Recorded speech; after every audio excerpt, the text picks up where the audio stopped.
Hi, besties. God bless you. Jesus be with you. Welcome to another episode of Girls Gone Bible. Before we start, I have a question. What? Which woman in the Bible do you think you're most like? I know. You're like the woman at the well. She had 5 husbands. Why would you say that? I'm just kidding. Wait, no, I'm like Mary Magdalene. No, you're like Mary Magdalene. Who are you like? Jezebel? Hey, you got her. her. No, you know that's a really sore spot after this morning. No, I can't believe we you. had some spiritual warfare this morning. Listen to this. So we wake up this morning. I say ours last night, and we wake up being tagged multiple times. We don't even read the comments. We'll get into that another time. But we try not to read stuff because sometimes it's a little bit discouraging. But we wake up to this video that this guy made, and it was calling us Jezebels, and he was going hard about us for a second. And typically we can try and laugh at it, but for some reason this morning we got in our heads a little bit, and we were just overthinking a little bit, and we were both trying to not say what we were feeling and being like, nah, it's fine, we don't care. And then we open Jesus's calling and read what we read. I couldn't believe it because he always comes through. It's always. So cute. It says, "Relax in my peaceful presence. Do not bring performance pressures into our sacred space of communion. When you are with someone you trust completely, you feel free to be yourself. This is one of the joys of true friendship. Though I am Lord of Lords and King of Kings, I also desire to be your intimate friend. When you are tense or pretentious in our relationship, I feel hurt. I know the worst about you, but I also see the best in you. I long for you to trust me enough to be fully yourself with me. When you are real with me, I am able to bring out the best in you, the very gifts I had planted in your soul. Relax and enjoy our friendship." I couldn't believe when we both started crying. We both started crying, and I we're go, he's so right. He's so right. Anyways, guys, what's up? We love you so much. Should we mention that what the ranking on Spotify, or is that stupid? Yeah, so we saw last night that we're top 10 in the United States right now. Number for 10 religious podcasts. On religious and spiritual podcasts on Spotify, and I literally just start dying laughing. I go, why? How? We don't even have an intro song. We don't even have that just goes to show that we truly, from the bottom of our hearts, had no idea that this was going to be anything. And we love you guys so much. Every single person who watches and says nice things, you don't know how helpful it is in our hearts. So God bless you. What are we talking about today? 1, 2, 3. Sobriety. So first, we have a lot to talk about sobriety. We talked about mental health the last time, and they kind of go a little bit hand in hand. It's, a heavy topic again, but I'm sober. Ari's not, but, she has her own stance on drugs, alcohol, substances, sobriety. I have clearly a pretty hard stance about it, but also I come from a place of completely understanding wherever you might be in your walk with it, because trust me, I've been there. Wherever you were, trust me. I think we want to read from Romans 5 today. Before we start, Romans 5 is kind of about I love Romans is my favorite book in the Bible, but Romans chapter 5 is kind of about the great benefits that we get from being in communion with God. We have peace with him. Even though we are sinners, even though we mess up and we have all the reason in the world to not live in perfect peace, we're able to access that through our relationship with Jesus. And it's just so cool, and I love him. All right. That's so cool. So Romans chapter 5, faith triumphs in trouble. Therefore, having been justified by faith, we have peace with God through our Lord Jesus Christ, through whom also we have access by faith into this grace in which we stand, and rejoice in the hope of the glory of God. And not only that, but we also glory in tribulations, which means sufferings and hard times, knowing that tribulation produces perseverance, and perseverance, character, and character, hope. Now, hope does not disappoint, because the love of God has been poured out into our hearts by the Holy Spirit who was given to us. We're going to go a little bit to Christ in our place, verse 6. For when we were still without strength, in due time Christ died for the ungodly. For scarcely for a righteous man will one die, yet perhaps for a good man someone would even dare to die. But God demonstrates his own love toward us in that while we were still sinners, Christ died for us. Much more then, having now been justified by his blood, we shall be saved from wrath through him. For if when we were enemies, we were reconciled to God through the death of his Son, much more, having been reconciled, we shall be saved by his life. And I want to go to death in Adam, life in Christ, verse 12. Therefore, just as through one man sin entered the world, and death through sin, and thus death spread to all men because all sinned. For until the law, sin was in the world, but sin was not imputed when there is no law. Nevertheless, death reigned from Adam to Moses, even over to those who had not sinned according to the likeness of the transgression of Adam, who is a type of him who was to come. So you have to remember that, like, because we are born after Adam in his bloodline, we are sinners from birth. As babies, even if you've never actually sinned, you're still a sinner. And that's why, thank you, Jesus. But the free gift is not like the offense. For if by the one man's offense many died, much more, by the grace of God, and the gift by grace of the one man Jesus Christ abounded to many. And the gift is not like that which came through the one who sinned. For the judgment which came from one offense resulted in condemnation, but the free gift, which came from many offenses, resulted in justification. We are justified through Jesus. For if by the one man's offense death reigned through the one, much more those who receive abundance of grace and of the gift of righteousness will reign in life through the one, Jesus Christ. So just remember this. Grace abounded much more. Sobriety, alcohol, addiction, drugs, like, it is such a messy thing. But just remember the grace that we've been given by God through your mess, through the issues, through the addiction, and through the wrestle that you might be having with stuff like this.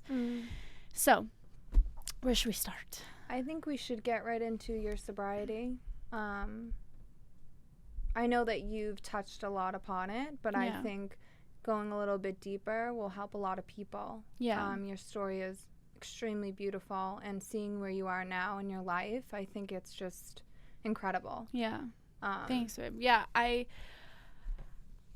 think we should start by saying that before I get into how hard it was, where I am now, like, sobriety is the easiest thing of my life. It's not even a question in my life. So I just want to say that, like, you can get to a place where it could be so, you're in such agreement with sobriety that it can be easy for you and not be something that's, like, so scary and daunting, like, I have to be sober for my whole life, for the rest of my life. Like, I think that's what's really discouraging to people with it, is because it just sounds so much and so heavy.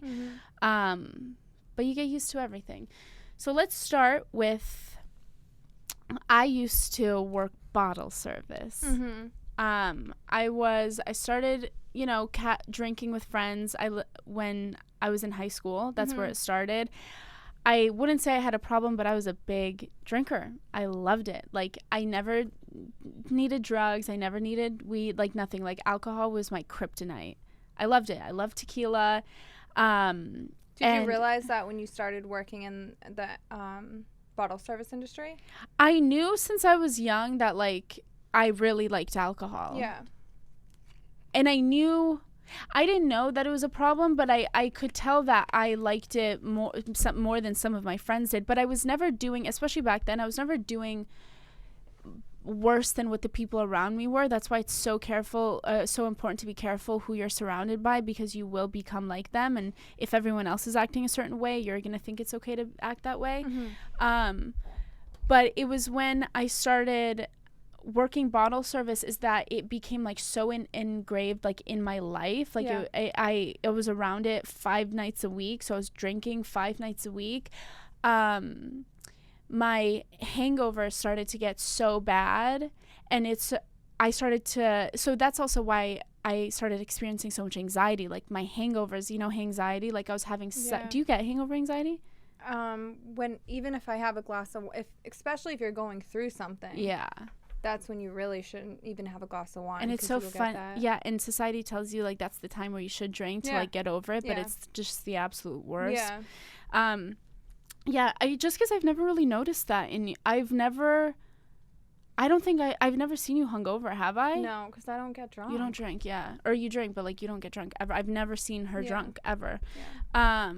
We always act like we're drunk. Like we literally remember we were out one night and they were like, "How drunk are you guys?" I'm like, "We're drunk on life." That's literally, we are. So sober. I know, because and I wasn't always like that. So I started having such bad hangover anxiety that like someone had said to me one time, well, the best way to get over a hangover, right? And I said, what? And they said, you just start drinking again. Wow. I was done from that moment. I was like, in the morning. Does that work? I mean, Does it? Well, Is yeah, it if you start getting vodka? Well, if you start getting drunk again, like, yeah, you're not going to feel your hangover. It doesn't make you feel more sick? It doesn't? So I never felt like sick. I felt anxious. And it would take the edge off from the hangover anxiety. Okay. I think there are some people who I know are like, I'll throw up at the thought of that. And then there are some people who are like, that's what I need. That's how a lot of people become alcoholics, is they start like, that's how they go on benders, because they feel so awful from the night before, they start drinking again. Yeah. And that's what happened to me. I was like, this is my cure. So if I was hungover at all, I'll just have a little drink the next day. Yeah. And that turned into becoming emotionally dependent on it and physically dependent on it. And so I like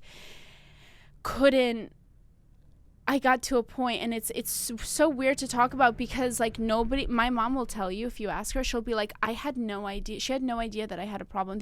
There's only one person that knew I had a problem, and it was my boyfriend at the time, because he was the closest person to me. He saw everything. Every single one of my friends told me, don't stop drinking. That's so weird. It's so excessive. Like, take a month off. Like, and I was like, no, guys, I don't feel good. Like, I really gotta. Are they still your friends? No. Who's your friend? Yeah. Okay. No, that actually, yeah. That's another thing too. You really start to, you see who your real friends are, not in a bad way at all, but you realize like, oh, I have literally nothing in common with these people. Yeah. Not in a bad way. There's nothing, wrong. It's just, what are we going to do? Like, they're drinking and I'm not. Like, well, And why are you laughing? Because I'm thinking, I know what you're thinking, because you dwell, and you're like, no, it's not in a bad way. Like, if you're watching, like, I still love you, No, but it really is. Oh, I thought you were saying because you're my only friend, or because you want to be my only friend. So where was I? You were saying. Thank God we're not having a heart attack on the days we're filming anymore. I feel so much better. Me too. All right, go ahead. So keep going. Sorry, and then So then I started, so it was really only me that knew how bad it really was. I mean, I couldn't go, my body, so there's something called like an allergy to alcohol, and they talk about it in like the 12-step programs, that like some people, like their body processes it differently. Yeah. Like they have an allergy to it. You can have a drink and you can have 2 sips and be like, I don't even want this anymore. Yeah. There's no way on planet Earth that I could have a whole drink in front of me and not finish it. Wow. Yeah. There's no way that we can go out for a couple and I'm like not wanting more after 2. Yeah. It's like 1 is too many and 12 is not enough. And so that's just the way my brain works. Yeah. And it took me, I didn't know that at first. I knew there was an issue, because I was like, why is it that all my friends want to go like, get breakfast the next day and I want to keep drinking? Wow. And it's not that I was ever sloppy. It's not that I was ever too much. Like that's why I got away with it for so long. I mean, I would say it was really bad. I think it started to get kind of bad where I was excessively like drinking often for about 2 years, I think, maybe when I was like 21, and then I got sober when I was 23. And then about like the last 6 months, it was like I was struggling to function. I was not well. You could see it on me. I was not looking. I was not, yeah. So when you hit your rock bottom, how did that all happen to where you were like, okay, I'm going to get sober? This is so personal. And because there is a story about like the day that I stopped drinking. It's just, it was Thanksgiving, 2019. I look at 2019, even the name of it is like so dark, because that was the darkest period of my whole life. I was literally like not even a human. I was so consumed by alcohol. Like, talk about demonic oppression. I was bound to alcohol. Like it's weird. It's really scary. Yeah. It's the only thing that's why like your relationships and stuff suffer, because it consumes you. It's like all you think about. Addiction is it's the worst thing in the world. It has you acting in ways that you would never otherwise act. It completely changes who you are, and like, yeah, it's rough. But so Thanksgiving 2019, I was in a relationship, and I mean, this guy is like, he's like a guardian angel for me. Literally, he's still one of my good friends. We were going to his family's house for Thanksgiving, and I knew that they didn't drink, so there was going to be no alcohol at this Thanksgiving family party. So I brought like a little thing of tequila in my bag, in my purse. And before then I had already tried doing the like, only have 2, or only drink beer or wine, or like, I feel like people who are struggling with alcohol do those things to try and slow it down, but it doesn't actually work. It's like all or nothing, unless you can. But a lot of the time you can't. I know I couldn't.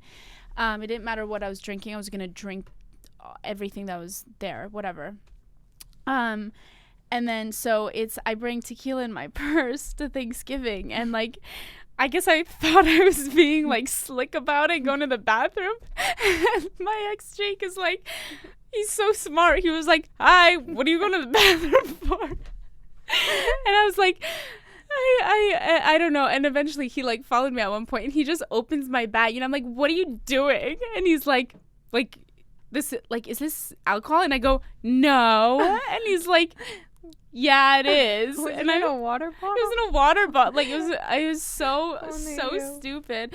And that day, so we were with his family. It was like, it was insane. It was wild. He's such a great person. He was just very quiet about it. He's like, we'll talk. Did you end up taking a swig of it? No, he took it from me. He took it? He took it. And then he was like, when we got home that night, and this is a guy who like, he loved me so much, and he looked me dead in my eyes. And this is how God, if he trusts you, like, he'll use people to get through you. And I know that's how he speaks to me all the time, is through the people that he knows love me and have my best interest. He looks me in the eyes and goes, "I'm done." He's like, "If you don't stop right now today, we're done. I'm done. I don't care how much I love you. I can't watch you do this." And it changed me forever. Wow. That was the last time I remember I was wearing these like polka dot pajamas. I had mascara down my face. I literally go, "What if I'm not cute anymore? What if I'm not fun? Who am I?" And he literally looks at me and goes, "You're going to be a lot cuter when you're not drinking." Like, but these are like musicians, like, a lot of the time they don't want to stop drinking or get sober because they think that their like lyrics aren't going to be as good, or their songs, they're not going to have the inspiration. Comedians don't want to get sober because they think they're not going to be funny anymore. It happens a lot. I genuinely thought that I was cuter that way than I would be. Like, it's just the things that the enemy does to try and convince you that what you're doing is right, and it's not. Yeah. So so after that day, what was the process to sobriety? Like, what were the steps that you had to take in order to never look back? Yeah. So that night, so I just want to say that, like, I didn't join any type of program. You didn't go to AA? I didn't go to AA. I didn't do therapy. I didn't do anything. That's why I know it was me and Jesus. Like, he had been pursuing me before that. I could tell because I started being, like, interested and listening to worship music and stuff like that. Like, it was a gradual process. And my pastor would pray for me every single day, and I would pray for myself, whatever. I'd go to church every day and sit there and be like, can you heal me from this, because it's not right. And then, so after that day, I didn't say that I was going to be sober for the rest of my life. I said that, like, I was going to take a break for a month. That's what I said. I said I'll stop for a month and just see, whatever.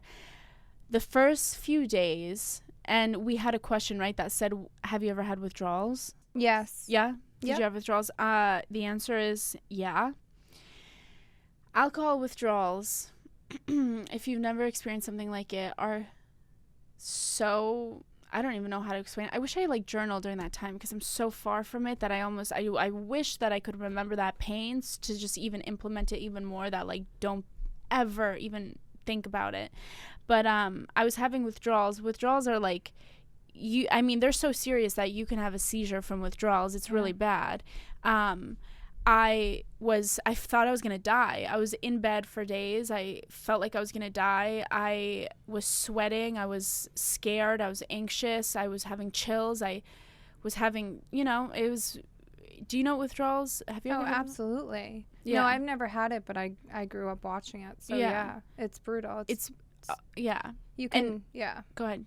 No, you can die from it if especially with the drugs and stuff. Yeah, I know. And, like, Xanax withdrawals that you can really, really get messed up from.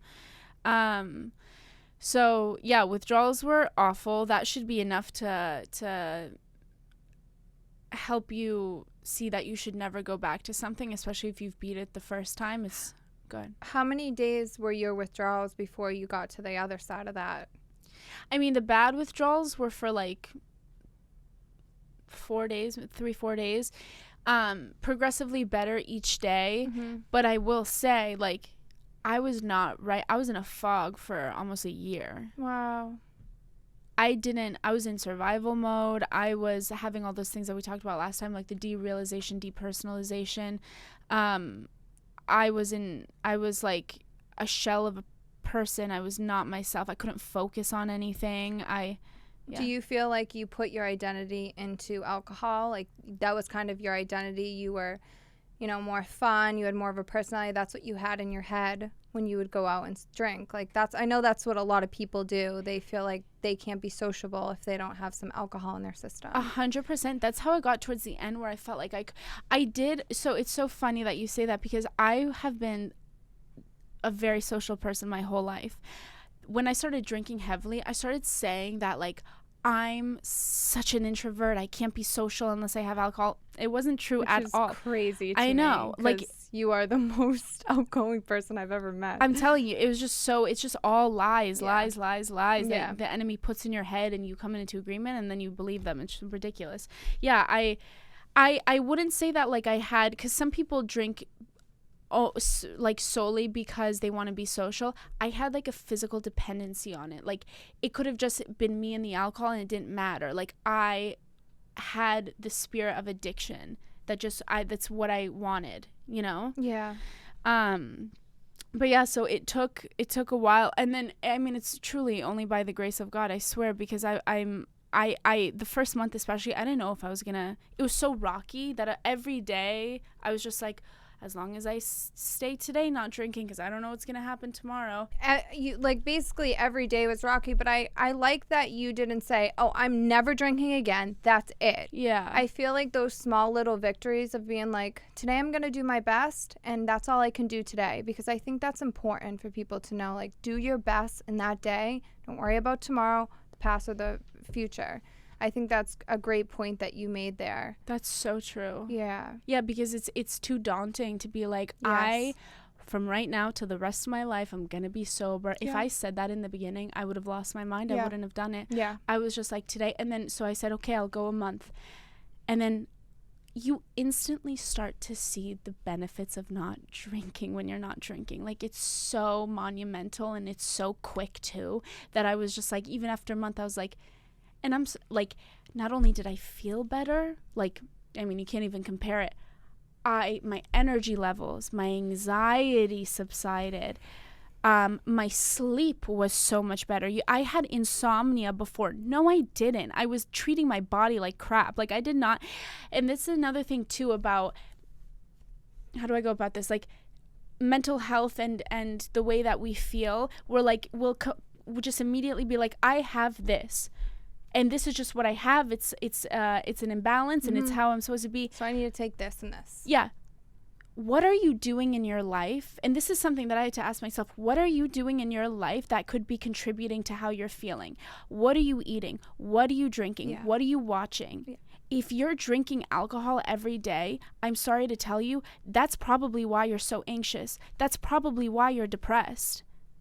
Yeah. And I'm not saying that there's no way you have any other issue, but like, you need to eliminate every factor first before deciding that you have this thing, and that's the way it is, and you just have to deal with it. Yeah. You know? I felt so much better, and honestly, for vanity reasons, I was like, I know. You look so much that better. Alone. That's enough to keep me sober, because it's just like, it destroys you, and you wear it on your face. Absolutely. Like, and you wear it on your body, and it's not just about because you look prettier. Come on, like, it shows. Like, you can tell that glow from not using substances is so worth it. Absolutely. And this is another thing too about like, this is another thing that I noticed, because you know how when we're kids, everything in life is like so fun and so beautiful and magical, and as you get older, we say that starts to go away a little bit. It starts to diminish that the beauty of life, the magic of life. I'm telling you, I experience natural euphoria on a daily basis because I'm not being artificially stimulated by anything. Mm-hmm. Like, I can be going to the grocery store on a Tuesday morning truly as if I'm like on drugs, because I'm so elated by life, by being alive. And like those, and I can say that because I did come to a place where nothing was fun for me. Nothing was fun. I wasn't happy. Everything was boring. People were boring. I didn't enjoy anything unless I was drinking. Now, I could literally sit in the corner twiddling my thumbs and have the time of my life. Yeah. And it's truly because I don't drink. Yeah, it's true. Wow. It's worth it. It's really, really worth it. Yeah. And what Angie said too about, it's not even about just drinking. I mean, anything that can cloud your judgment, our ability to make decisions, you're under the influence. Ever since social media came out, there's more suicide. The suicide ratings went up more than ever. So, or if you're in a new relationship and you put your value in them, you're under the influence. Yeah. Wow, that's so true. So you have to be really careful. With social media, I feel like, think about influencers. Like, we look at them and we want to wear what they're wearing and do what they're doing. Influence. Yeah. Wow. So we're under the influence. So we really have to be careful with all that. That is so true. I know it's not even drugs and alcohol. It's what influence are you under? Yeah. And go ahead. Well, I was going to say that's why also it's so important if you're in a space right now where I know for a lot of women, even men, like, they're alone right now. They're in a season of loneliness. And it's like, God would never put you in a position where you're not supposed to be in. So if you're in a season of loneliness and you have no one, be thankful for that. He's putting you there because he's equipping you to be on your own, so that when you are in a relationship, you won't be clouded with being under the influence, and you can actually be healthy. Yeah, so true. And clear. Wow. And like, so much of your own person that being influenced by somebody else won't affect that, because you're so solid in who you are. Yeah.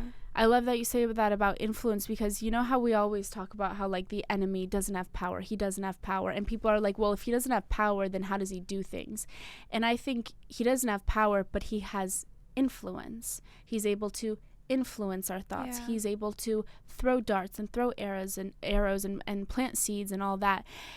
But the thing about the enemy is that the only time he has power is when the enemy meets our flesh and we give him that power. Yeah. Otherwise he doesn't. He does half the work, and the only reason that it can come to fruition, whatever he wants, is when we meet him there. Yeah. And do it for him. Yeah. And so that's why it's so important to like hold yourself accountable and be like, because like I know I love blaming things on the devil, I really do. And then it's really, I have to, and I do a good job of keeping myself accountable and being like, well, what did I do here to allow this to happen? Because it's not just him. Yeah. I'm out here doing the devil's work for him. Absolutely, sometimes. Yeah. Even worldly things like our careers. Oh, 100%. We could be under the influence with that too. I know I was. That's all I could think about. Was money and my career, and why aren't I getting this job, and what do I do? And I wasn't sober minded. 100%. So yeah, that's a big one too. I have Thessalonians 5 verse 6-8. So then, let us not be like others who are asleep, but let us be awake and sober. For those who sleep, sleep at night, and those who get drunk at night. But since we belong to the day, let us be sober, putting on faith and love as a breastplate, and the hope of salvation as a helmet.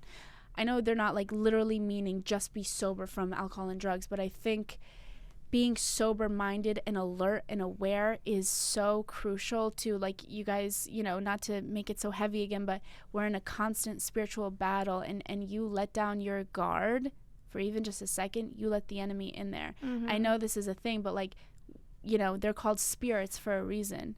I really believe that when you're under the influence, and especially if you're blacked out, you have no armor for you. Like, you are just a host for anything and anyone to get in there, can go in there and take and do what they want with you. I have seen many people in the past couple years commit suicide, and every single one of them were under the influence. Mm-hmm. So if you're already battling with mental illness right now, the worst thing you can do is have a drink or take the pills. It's awful. Like, I can't even believe it. I know. And listen, we're coming from a place too of like, we are not some like church girls who have never seen anything or been around anything. Trust me, we've seen it. We've been there. I've done some, like, I've been there.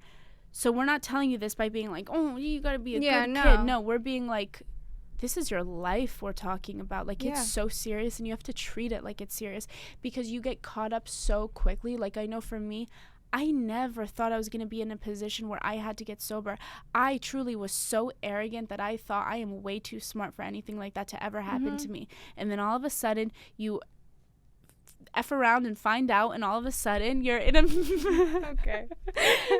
And then all of a it's true. You get caught up, and then you're doing things that you didn't mean to do, and it happens quickly. You have to be careful with that stuff. Yeah. And another thing I want to touch on, and I don't care if we're the two most annoying girls on the internet and we're Debbie Downer party poopers. I want to talk about weed, marijuana. All right. We live in a culture that pushes weed so hard on people, and I'm not saying if you smoke, you're going to go to hell by any means, but I just want you to like be honest with yourself. And this is coming with truly no judgment. I genuinely want you to ask yourself, is weed doing anything good for your life? Is it? Like, if you say that it's easing your anxiety, okay, I understand that. Is it getting to the root of the issue? It's not. Because if you're masking something, and that's what it is masking it, you're not getting to the root of the issue. And anyone who says weed is just great for everyone and it should be, thank God it's legal because it's so good for everyone. We have it on every corner here in LA. I know people who've gone into psychosis from weed. Multiple, actually. And I also know people who have given up on their dreams after starting to smoke weed. Yeah. And who sit inside all day and, like, you know, don't do anything because because weed makes you so complacent and comfortable in whatever you're doing. The only time I'll say that it's okay is if you are battling with cancer. Yeah, I mean, listen, there's things like that where obviously it's not a one size fits all anything, and there are times where, you know, medicinal marijuana, like, maybe, I don't know, I'm not I'm just saying these are my thoughts, and it's really scary to come on here and have an opinion, especially because, like, nobody lets you have an opinion these days. But I think it's important to say it because I believe what the truth is. So basically what you're saying is you don't celebrate 420. I don't celebrate 420. All right, whatever. It is the month of Easter, so I like it. What else? So, yeah, like Andrew was saying, we aren't, you know, we're not little proper church girls like we get in the comments. We've been through some real hard stuff. I mean, for me, I didn't grow up in a cookie cutter town. I grew up seeing people literally shoot heroin in their arms, like, on the side of the street. Whoa, Boston's crazy. It's crazy out there in Boston. It's not funny. It's definitely not funny. It's really dark stuff. Yeah. I've seen a lot. I've lost half of my high school to drugs and alcohol. So I think growing up, seeing that, I went the other way. Yeah. I was like, I never want to touch that. I never want to go near that. And also, drinking isn't cool. I'm like, why is this cool? Like, when we go out and I see everyone around me not in control of their self or their thoughts, I'm like, you look like an idiot. Like, you don't look cool. Like, this is... Honestly, I want anyone who's listening, all right, we're your big sisters or maybe your little sisters. We just want to tell you, from us, take it from us, the coolest thing that you cannot do, or the coolest thing that you can do, is not drink. Yeah. I am so proud to not drink. I honestly... Like, when I first stopped drinking, it was really hard. It was really awkward. I hated having to tell people and go through the story. And nobody lets you either. That's what's funny, is people are so, like, they don't take it lightly when you tell them that you don't drink. Yeah. Anyone who asks me, if I say I'm not drinking, they go, why? Blah, blah, blah. Like, they'll go hard. And then I just go, 3 years. Yeah. And they go, oh, good for you. Like, people won't accept it unless you have a legitimate problem, apparently. So I do tell people when if they're trying to take a break from drinking, I tell people you're sober. Tell them 3 years sober, and they'll, like, shut up about it. But here's the thing. I think, and I was talking to Angie about this, I go out to dinner with my girlfriends all the time. I love to have a glass of wine. Mm-hmm. But you have to sit with yourself and say, can I have this glass of wine? For me, I don't have that addictive personality. I can have one sip of wine and be done. Mm-hmm. Like, I don't. So I think it's about, can you have balance in your life? Can you have that glass of wine? If you have that addictive personality and you know you can, or you're going through such a hard time, just know that you can't do that. So true. Because I'm telling you, it's not worth it. I have seen so many people, like I said just a couple minutes ago, committing suicide. It clouds your judgment. It's there's nothing good that comes from alcohol. Nothing. Agree. Or drugs. We're talking about drugs here too. The pills, all that. And for me, alcohol really dulled my spirit. Like, it truly dulled my spirit. I had no spiritual life whatsoever. It was cloudy. I certainly couldn't hear God. Like, it creates a massive disconnect from us and from God. Like, he did not create us to be reliant on anything other than him and his love. And what do you think about people saying that they need to do psychedelics to, like, have a spiritual experience? Oh, well, I will just say my girlfriend did it, and she thought it was going to change her life, and she called me and she said, Ariel, I saw flaming devils surrounding me. I don't know. I honestly don't believe in it. This is the thing. I don't know. I've talked to some people, it's helped them. I personally, I don't believe in it. The thing about doing psychedelics this is what I think. If you need drugs to have a profound spiritual experience, your spirit's in bad shape. We have profound spiritual experiences every day. Yeah. because we have profound experiences all the time. Yeah. And I think I get it. I completely understand the, the desire and the interest. Take what you want. I don't want to be the annoying person who's like, don't do anything, but don't do anything. Like, just don't. It's not worth it. That I hear you. You can have these awakenings, but what are you being awakened to, though? That's the problem. I don't, because, okay, I'm just going to say it. Please, for the love of God, don't take any disrespect to anyone, because I mean it from the goodness of my heart.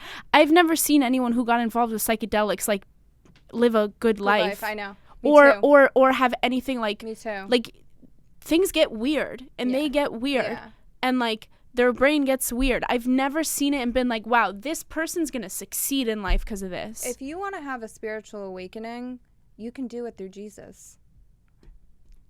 Eat the word. Eat the word. Eat the word. Truly, come on, man. Read the Gospel, John. Go away in the pews. Yeah, seriously. Like, I don't know. Go talk to Sister Ann.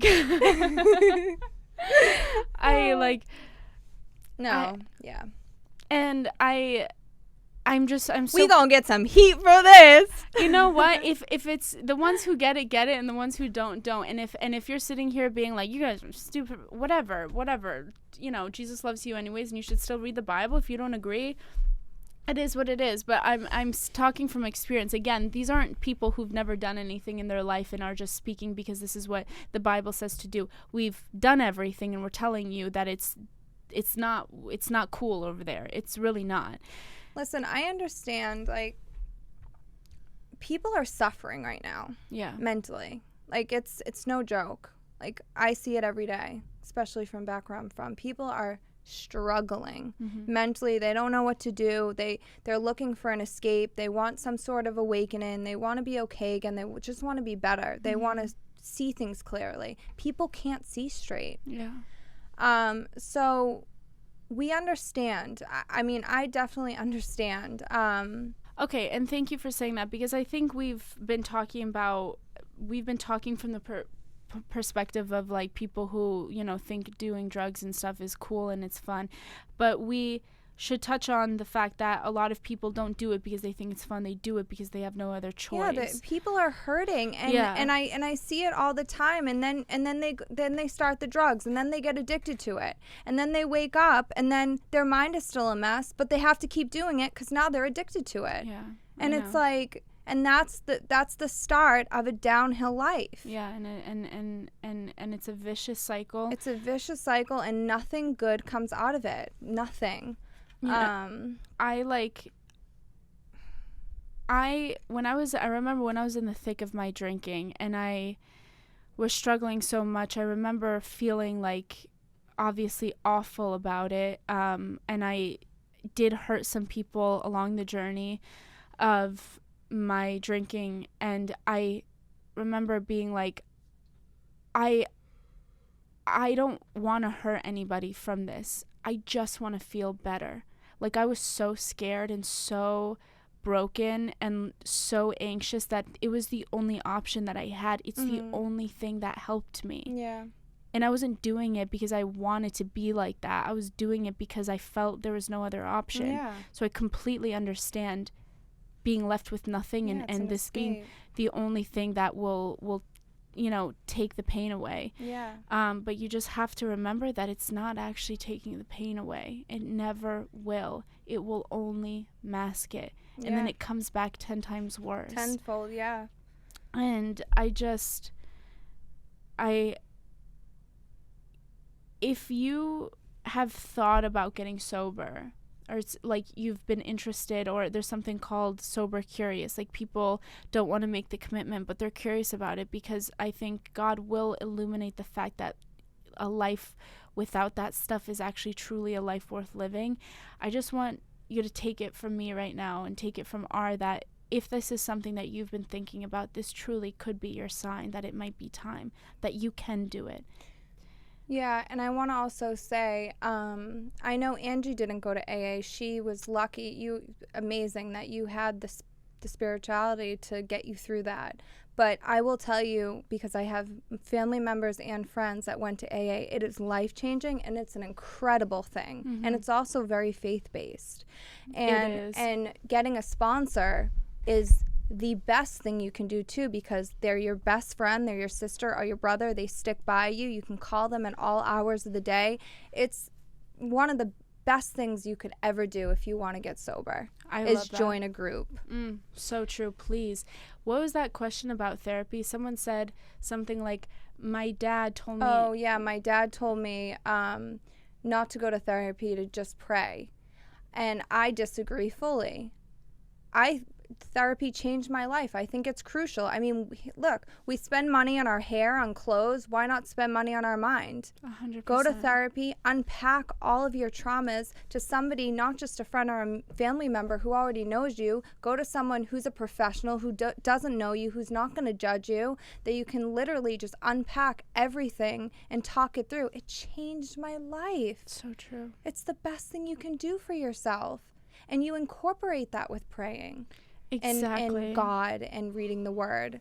God gave us all these tools. Yeah. Like, he gave us medicine. He gave us therapy. He gave us education and psychology and you know what I mean? Like, I think that God would be really pleased to see you go into therapy to try and figure some things out, and of course it never means to ignore the word and ignore your spiritual life, but it goes hand in hand together. I think it's great. Yeah. I told the story last time. I literally talked to a therapist one time, one conversation. Yeah. It's all I needed. She set me free from... Well, because, they ask you questions that your friends don't know to ask Exactly. you. I think to it's get to the great. root of it. Yeah.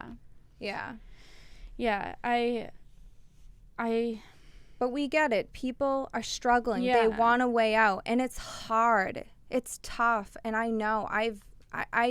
I battle with my friends through it and my family through it. You know, it's sad. It's really sad what people are going through and what they're battling in their heart and in their heads. So we give you grace. Oh, gosh, yeah. But truly. And I think we have such a hard stance on it because we've seen some stuff. We've been through some stuff. And I know it's not, it's so much easier said than done. Like, again, if you told me that I would get to a place where I am now that I don't even, I mean, I could be around, and I am. I've worked in nightlife since getting sober. I'm around alcohol all the time. All my friends drink.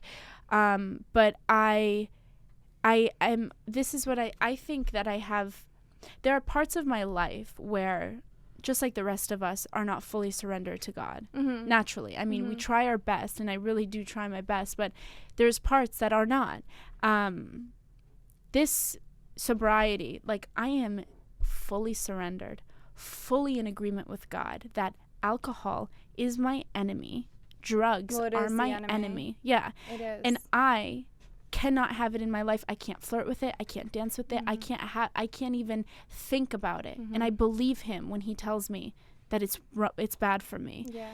And I think it's when we are in a place of not believing God that something isn't good for us that we continue to go back to it, you know? Yeah.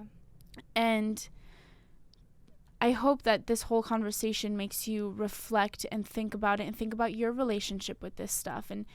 And I'm not telling you to, like, not have a good time in life. Like, have a good time. Have fun. Live your life. But just be honest with yourself. Like Ari said earlier, reflect and be like, am I the type of person that can handle this stuff? Because there are people who can.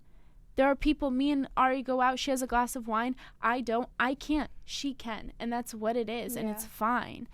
But, you know, Jesus loves you so much. He does not want to see you suffering and being bound, even to something like vaping. Let me be honest. I have struggled with nicotine. Like, alcohol is my enemy. Nicotine is like a bad ex-boyfriend. You know what I mean? I had a bad breakup with alcohol. Nicotine, I didn't really like. It's there's still things that, like, I'm not. I don't smoke, but vaping is like, that's another thing where, like, you have to understand, if you are addicted to a little USB stick that blows out air, that's a problem. That's really bad. I'm going to just say this because I don't really feel bad about the vaping because it's not something that people should go to when they're weak. When I see people sucking on like a strawberry kiwi vape, I'm like, what in the world is 2023? I know. What happened? I know, they thought we were going to have flying cars, but we have mango vapes. Like, why? I know. Should we answer some questions? I think so, yeah. While we're on the topic of sobriety, how to say no to drink in social settings. Just say no. It's not, who cares what people think of you? What I love about, like, I don't know, does that sound? No. No, but what I love about us is we're just like, we don't care what people think. No, truly. Like, I don't care. Like, I want to be a leader, not a follower. Like, I don't want to go out and do what everyone's doing and watch everyone look like degenerates, all drunk and drooling. Like, no, we go out and we look good and we're fun and we don't need to do that. Who cares what other people are doing? Don't be a follower. Like, just say no. And if they have anything to say, be like, my sisters said, don't do it. I don't know if you know my sisters, Ari and Ange, but I love what you just said so much. Be a leader, not a follower. The Bible says we are the head and not the tail. You are a leader, not a follower. When you go out and people are giving you crap about how to not have a drink or not 100%. To do cocaine or whatever they're doing in these streets. Don't do cocaine. Please don't do cocaine. No, truly. You're so right. The way that you do it is it's going to take practice and it's not going to be easy. And let me tell you one thing. Let me tell you one thing. When people, when you tell somebody that you're not drinking and they start nagging you, they judge you, you have to understand that that is a projection of what they're feeling. It calls them out that you're not drinking. By you not drinking, it makes them think, well, why am I? And they're not. Yeah. Well, why am I doing drugs if they're not? And that it's a complete projection. They feel uncomfortable because you're not. You're holding up a mirror being like, I'm actually doing the right thing. And you know why? Because they can't go out without drinks because they feel like that's what makes them fun. But you can. You can. You absolutely can. One more thing about people always say stuff like how, like girls in my life and friends, and they ask like how you can be so confident not drinking when you go out. This is the thing. It wasn't always like that, especially when I first stopped drinking. It was really, really tough, and I worked through a lot of social anxiety. It took a minute, but you know what?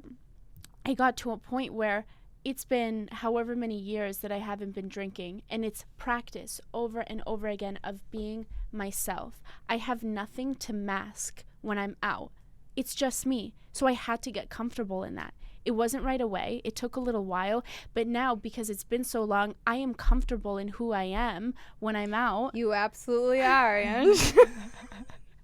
All right, relax. Show us a dance move. A dance move? Why did I almost do it? What do you do to me? I don't know. All right, anyways. But you know what I mean? Like, you think that alcohol makes you more confident and more fun, but all it does is mask your true self. And age you. And age you, yes. But when you are using alcohol for confidence, you have to understand that in those moments of social anxiety and uncomfortability is where we grow.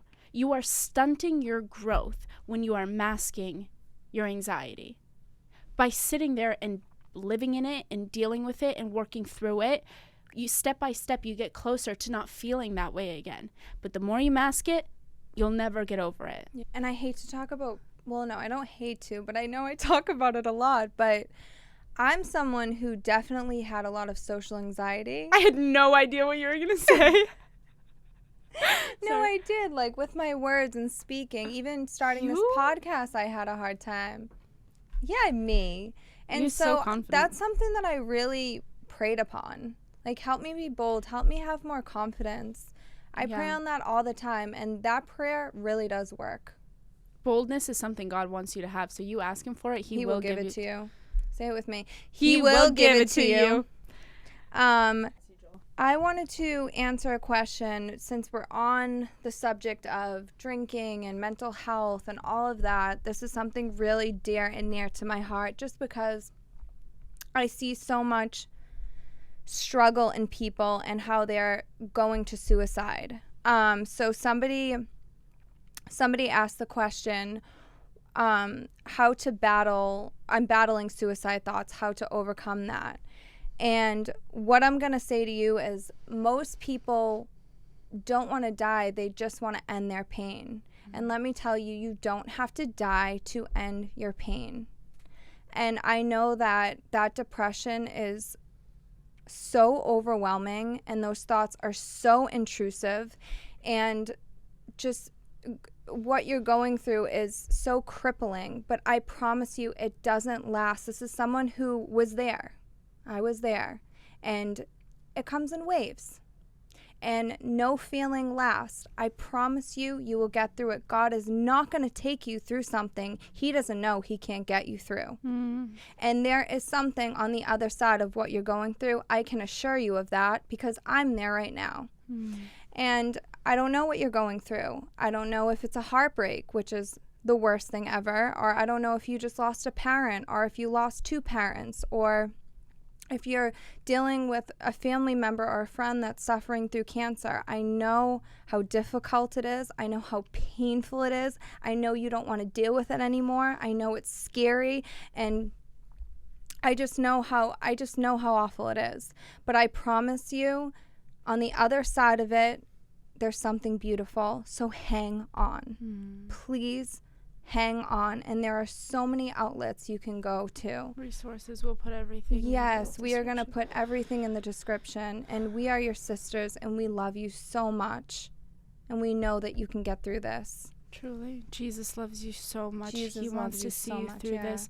On that, I want to read the scripture. Actually, it's 1 or 2 Corinthians 10:13. No temptation has overtaken you that is not common to man. God is faithful, and He will not let you be tempted beyond your ability. But with the temptation, He will also provide the way of escape that you may be able to endure it. Yes. He will provide a way to escape. I'm telling you, when I was down bad, you guys, I was 23 years old. I was so young. I had so much life to live in front of me, and I truly thought that my life was over. I thought I was done at 23 years old. I thought there was no way out, and I was going to be like that forever. God the whole time was planning my escape. The entire time He was waiting, He was setting it up, even when I didn't know. You have to understand, God is always behind the scenes. He's always behind the scenes, working orchestrating things, and everything. He will, as long as you try to follow in His will. Like, let Him, even if you don't, He's gonna come through and come get you, because that's who He is. Even when we don't deserve it, He doesn't love us because we deserve it. He loves us because that's who He is. And you should have so much peace in that. When you really can understand this in your heart, you can rest. You can rest assured and just surrender and know that He's working behind the scenes. So just relax. Even if you're in the middle of addiction, in the middle of sin, in the middle of a mess, you know what I recommend? I recommend you being like, God, I don't have the strength or the maturity to pull myself out of this. I give you permission to do whatever you need to do to pull me out of this thing.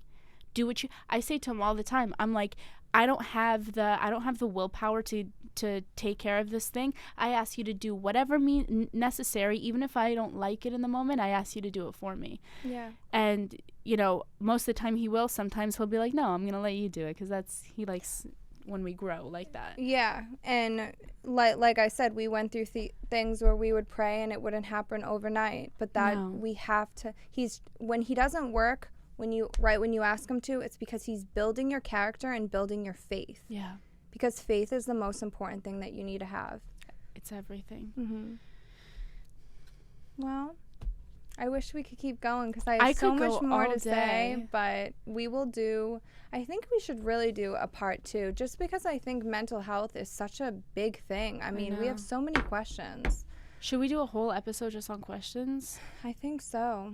Maybe we'll even have people ask more questions, and we'll do a whole hour on it. Yeah.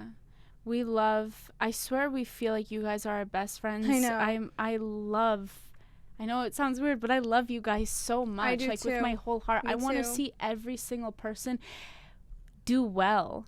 I'm telling you, whatever I'm going through right now, both of us, it's like none of it even matters right now because we know that helping you guys has given us all the purpose in the world. It Truly. like makes me want to cry. So It really does. I mean, it's like, and I said it last time, but I'll say it again.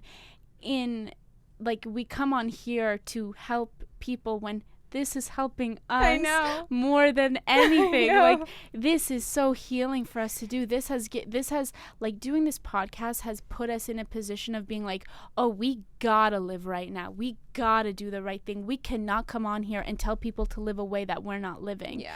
And so anyone who loves this podcast, we love you. We love so you so much. Yeah. God bless you guys. God bless you. May the Lord bless you and keep you. May he make his face shine upon you and be gracious to you. May he turn his face towards you and give you peace. God bless you. Read the Bible every day. Don't forget. God, we love you so much. We love you. We love you guys. And we thank you again. Should we do our handshake? No. Whatever. Bye.